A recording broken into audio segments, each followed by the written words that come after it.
Marion Kaplan, bonjour, toujours un plaisir de vous voir, de vous avoir face à nous. On ne vous présente plus. Bon, quand même, il y a des gens qui ne me connaissent pas quand même. Qui ne vous connaît pas, c'est pas possible. Si. Dites-moi, c'est quoi ce paléobiotique? Ah oui. On connaît les antibiotiques, les probiotiques, les prébiotiques, c'est quoi le paléobiotique? J'aime bien inventer des mots, c'est vrai. Allez, dites-nous. Ça m'amuse beaucoup. Mais parce que ça fait 2 ans que je suis dans une alimentation finalement comme nos ancêtres, nos origines, avant la paléo. Donc, vous savez que l'être humain, avant, ne mangeait pas de céréales. Ça n'existait pas. Depuis qu'on a inventé la monoculture, c'est devenu la base de notre alimentation, alors que ça devrait être épisodique de manger des céréales. Et nos chasseurs, pêcheurs, cueilleurs, eux, mangeaient beaucoup de végétaux, parce que je trouve qu'il y a une dérive dans le paléo d'aujourd'hui. On les assimile à des viandards. Et c'est pas du tout ça. Pas du tout ça. Les carnassiers sauvages. C'est 70% de légumes. Je parle bien de légumes. Je ne parle pas de la pomme de terre qui n'est pas vraiment un légume. Hein. Et c'est le reste en un petit peu de protéines type poisson, crustacés, escargots, un peu de volaille. On évite les mammifères, on peut en prendre, mais ils doivent être irréprochables. Donc bien entendu, on ne s'embête même plus à lire les étiquettes puisqu'on ne prend que des produits naturels qu'on va cuisiner soi-même à la vapeur douce tant qu'à faire. À la vapeur douce, ça me dit quelque chose. Ben oui, le vitaliseur, bien sûr. Et le vitaliseur est un moyen de changer d'alimentation et de manger beaucoup de légumes, justement. Et biotique, pourquoi? Parce qu'on s'aperçoit qu'on a chacun un microbiote. Sur 7 milliards d'individus, il y a 7 milliards de microbiotes. On est en train de découvrir ce nouvel univers, on l'appelle d'ailleurs l'organe oublié. Et cet organe oublié a une vie à part entière, a énormément de gènes. On découvre des centaines de milliers de gènes de notre microbiote, de nos bactéries. Là, on a ouvert une boîte de Pandore extraordinaire. Et donc, si vous êtes à l'écoute de vous, vous ne pouvez pas dire il faut être végane, ou il faut être végétarien, ou il faut être flexivore, ou il faut être... Non, on ne peut pas dire ça.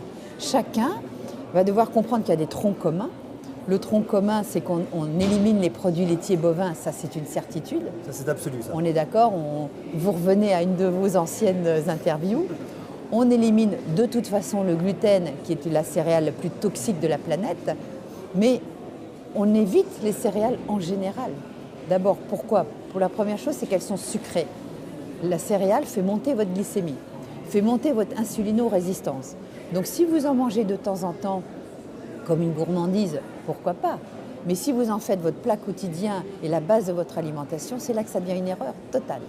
Donc ce microbiote a son langage, a sa génétique, a aussi ses mécanismes de défense, a aussi, je dirais, ses blocages, parce qu'on peut avoir des blocages transgénérationnels, on peut avoir des intolérances à des vitamines, ça on peut le découvrir avec des personnes qui travaillent sur la déprogrammation d'intolérance. C'est très subtil l'alimentation. Mais si on enlève déjà les 3 grands poisons modernes, les céréales, surtout à gluten, le sucre, hein, parce que le sucre, on en parle comme si... Le sucre, on ne mangeait pas sucré, c'est très moderne le sucre. Avant finalement, le sucre, c'est à cause du sucre qu'il y a eu l'esclavage. C'est à cause de la canne à sucre qu'on a pris des gens pour aller dans des champs, parce que ça coûtait moins cher de les avoir esclaves. Donc cette monoculture a été terrifiante pour l'humanité.